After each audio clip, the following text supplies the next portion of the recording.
Hidup Bak Roda Pedati.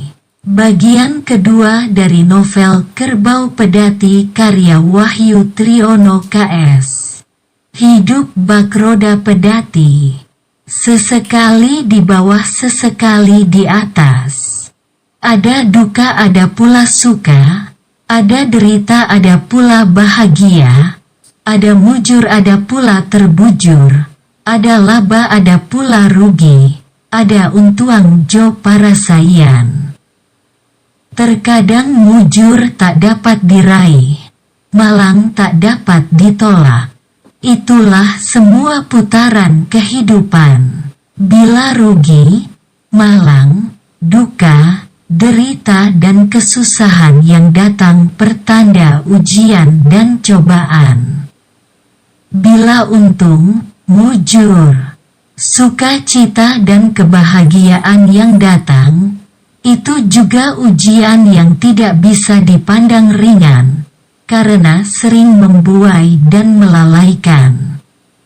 Bagi Angku, apa yang kini ia jalani sebagai pedagang dan sais pedati bukan saja menjadi kebahagiaan dan rasa syukur yang tiada terhingga kepada Tuhan.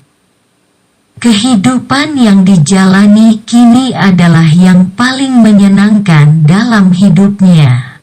Angku berkesempatan melihat berbagai kehidupan dari satu nagari ke nagari lainnya, bisa bersilaturahim dengan banyak orang. Angku selalu memegang prinsip, jauh berjalan banyak dilihat, lama hidup banyak dirasa. Bagaimana Yusron? Jadi Waang ikut dengan Angku? Tanya Angku kepada Yusron. Lama juga Yusron dibuat tergagap. Diam tak mampu menjawab. Mengapa terlalu Waang risaukan? Kalau berdagang ada untung, mujur, ada rugi juga beruntung, semua harus disyukuri.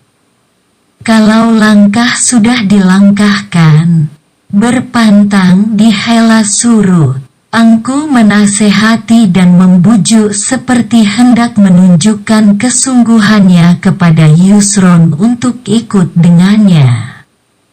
Sudahlah, usah Waang risaukan buah durian yang masih banyak dan tak laku itu.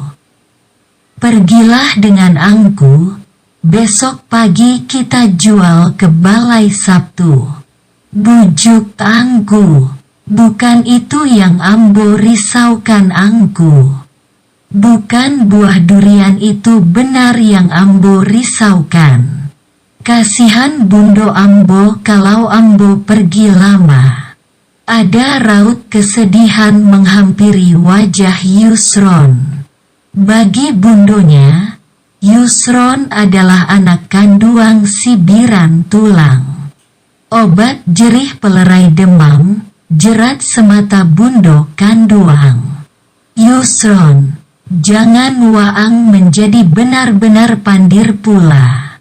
Anak laki-laki seperti Waang jangan pula menjadi jelatang di hulu air bagi orang kampung dan amak Waang. Pergilah Waang ke rumah. Ambil pakaian dan bekal Waang di perjalanan. Tak sanggup lagi Yusron berkata-kata, langkah kakinya mulai bergegas meninggalkan Angku di lapau kopi abak hitam. Apalah mau dikata, Yusron menuruti permintaan Angku juga. Kalau tak balik kemari, biar Angku hanyutkan ke batang air dingin, durian yang ada di dalam pedati itu. Ancam Angku kepada Yusron. Tidak diingatnya benar sejak kapan orang-orang memanggilnya Yusron. Nama aslinya memang Yusron. Sejak ia dibawa ayah tirinya ke kampung ini, namanya sering dipanggil Buyung Yusron. Maksudnya anak lelaki yang selalu mendapat kemudahan. Semenjak masih dalam kandungan bundonya, Yusron sudah menjadi anak yatim. Ayahnya gugur dalam pertempuran perang revolusi dan tidak diketemukan jasad atau di mana ayahnya dimakamkan. Menjelang pensiun, ayah tirinya ditugaskan menjadi juru tulis di nagari itu. Sewaktu masih duduk di kelas 5 sekolah dasar, Yusron telah pula ditinggal ayah tirinya. Sebagai anak yatim, banyak persoalan dan masalah yang membelit kehidupan Yusron. Ia menjalaninya dengan mengalir saja. Kehidupan Yusron tidaklah semudah seperti yang diharapkan oleh orang tuanya agar selalu mendapat kemudahan dalam menjalani kehidupan. Selepas sekolah, tugas utama Yusron adalah menghabiskan waktunya dengan bekerja keras membantu bundonya menggembala kerbau, sapi dan kambing milik orang lain yang dititipkan kepada mereka. Hampir setiap hari Yusron tak lupa mencarikan rumput untuk ternak gaduhannya. Rumput-rumput itu juga dijual kepada orang-orang yang memerlukan. Setiap hari Minggu atau libur, selain menggembala ternak, Yusron juga mencari kayu bakar untuk memasak bundonya di dapur dan untuk dijual ke pasar atau orang-orang yang datang untuk membeli. Dengan tugas utamanya, Yusron tidak pernah membuang kesempatan bermain dengan teman-teman sebayanya. Mengembala dan mencari rumput dengan bermain di tepi sungai. Mandi dan terjun di lubuk sungai yang airnya jernih. Mencari udang dan ikan bersama teman-temannya sudah menjadi kebiasaan. Belum lagi kopi habis diminum oleh Angku, tiba-tiba Angku dibuat terperanjat oleh kedatangan seorang lelaki paruh baya yang belum dikenalnya, masuk ke dalam lapau abak hitam. Lama ditatapnya Angku. Dengan sedikit keraguan akhirnya orang asing itu memberanikan diri untuk bertanya. Apa betul tuan pemilik durian di dalam pedati itu? Orang asing itu menunjuk ke arah pedati di bawah pohon kelapa yang tak jauh dari lapau kopi. Ia memastikan kalau orang tua ini pastilah memiliki banyak uang. Kalau sudilah kiranya Dunsanak membeli durian kami. Silahkan Dunsanak periksa dan berapa hendak diberi harga untuk satu durian yang kami punya. Angku memberi penawaran kepada orang asing yang baru mendatanginya. Bukan begitu tuanku. Ambo hanya ingin meminta bantuan tuan. Bila tidaklah keberatan, berilah Ambo 600 rupiah untuk bekal meneruskan perjalanan. Begitu permintaan orang asing itu kepada Angku. Setelah membayar semua keperluan kami makan dan minum serta membeli bekal untuk di perjalanan, Ambo masih memiliki cukup uang. Tentu kalau 600 rupiah Ambo masih punya. Tetapi kami juga hendak meneruskan perjalanan. Angku memberi penjelasan kepada orang yang barusan dikenalnya di lapau ini. Yusron yang sudah kembali dari tadi duduk persis di samping Angku menatap penuh kecemasan kepada Angku. Peluh bercucuran di wajah dan sekujur tubuhnya. Bukan saja berjalan kaki super kilat yang dia tempuh dari rumah kembali ke lapau ini yang membuatnya berpeluh. Tetapi kecemasan dengan tingkah laku Angku yang membuat keringatnya makin mengucur deras bak mata air. Air muka Yusron menunjukkan protes seperti tidak ikhlas bila Angku mengabulkan permintaan orang asing yang baru dikenalnya. Sudah minta bantuan. Dia perhitungkan pula berapa besar yang harus Angku bantu untuknya.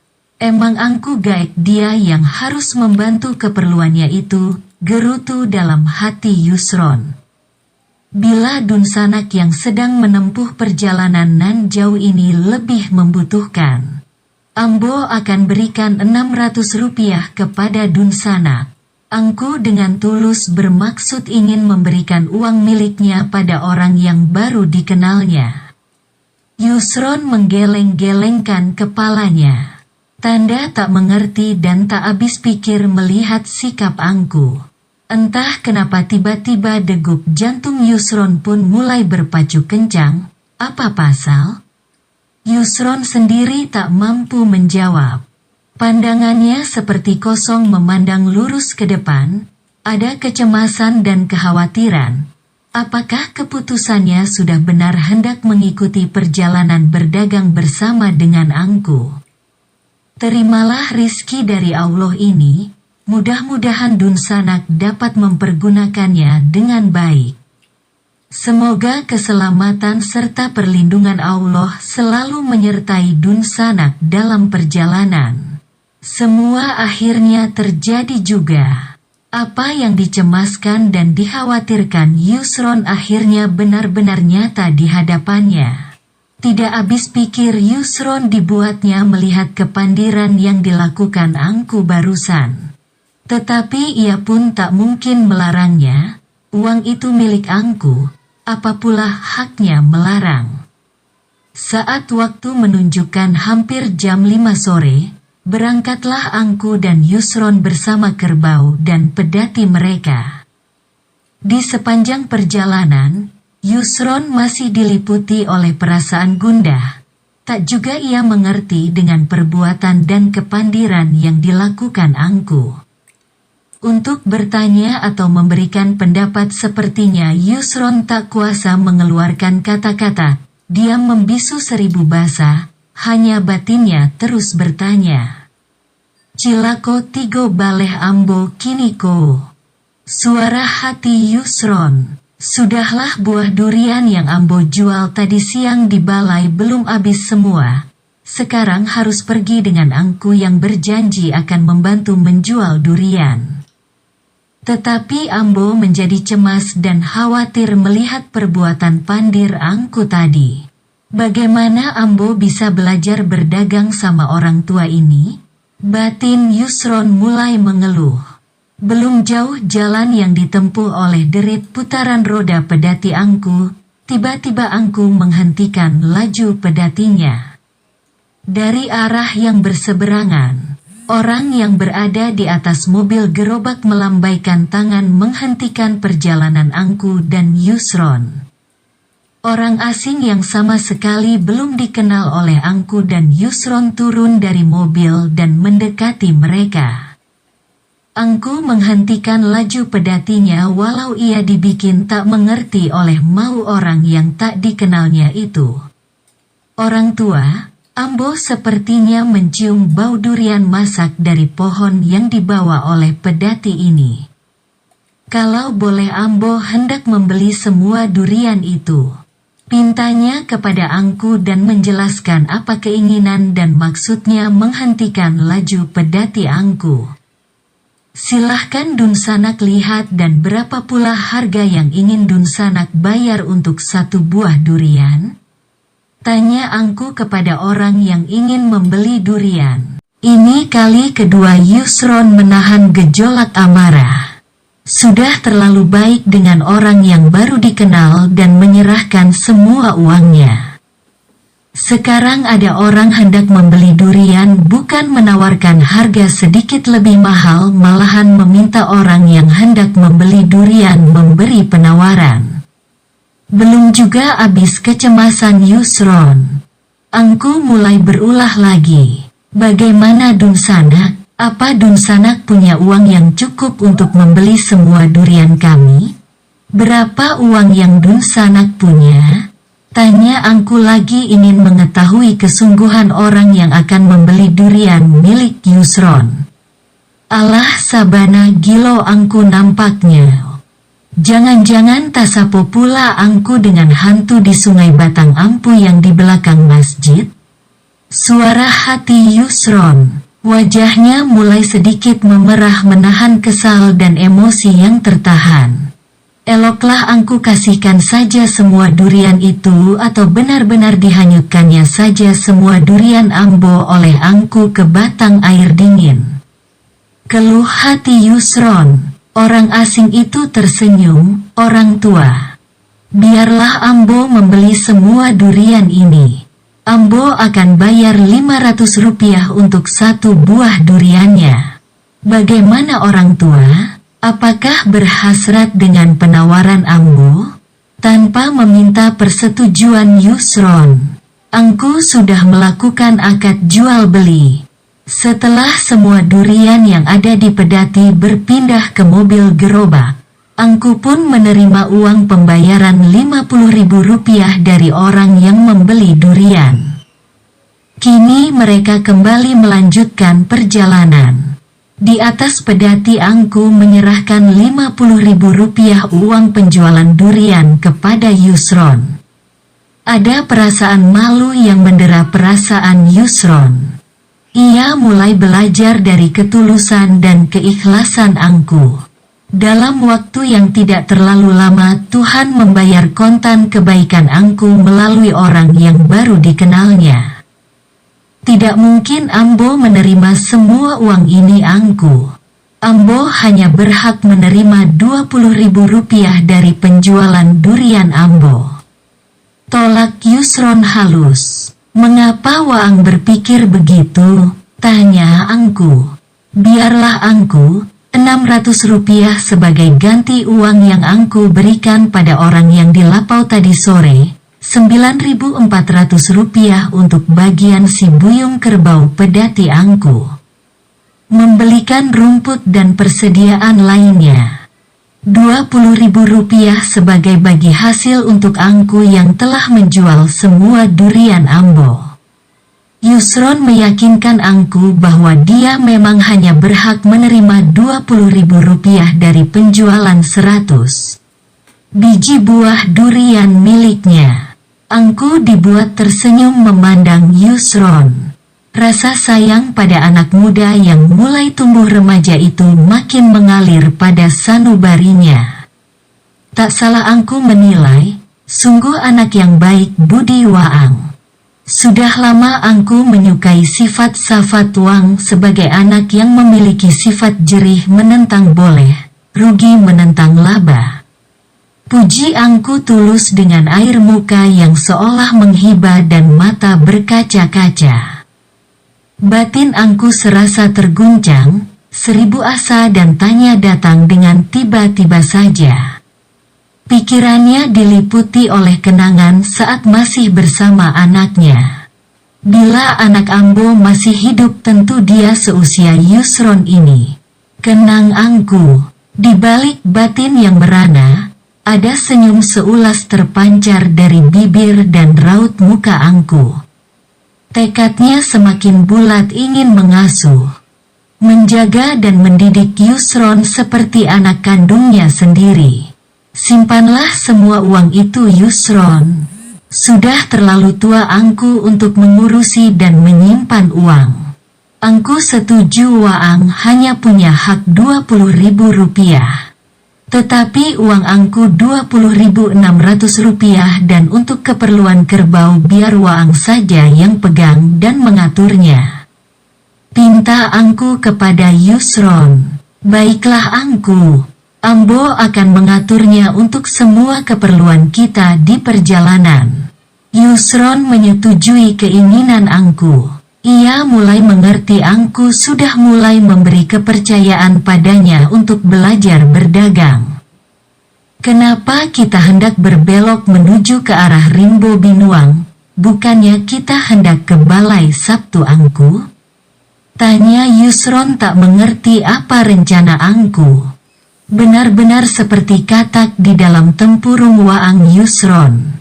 Mana ada Balai Sabtu di seluruh nagari ini? Angku memberi penjelasan kepada Yusron tanpa rasa bersalah. Mendengar kenyataan itu Yusron dibuat terperanjat juga oleh penjelasan angku, bahkan hatinya diliputi rasa sedih. Angku yang sudah dihormatinya dengan penghormatan yang begitu takzim. Bahkan ia menemukan sosok orang tua dan merasa nyaman bila bersama Angku, tetapi orang tua itu seperti sedang mempermainkan dirinya. Gejolak jiwa muda Yusron bergelora. Kesabarannya sepertinya kini sudah berbatas. Ia ingin melakukan protes dan meluapkan kemarahan atas ulah Angku yang sangat mengesalkan. "Kenapa Angku bilang kita mau ke Balai Sabtu?" tanya Yusron dengan emosi dan gejolak jiwa yang tertahan. "Jangan seperti anak kecil, Waang.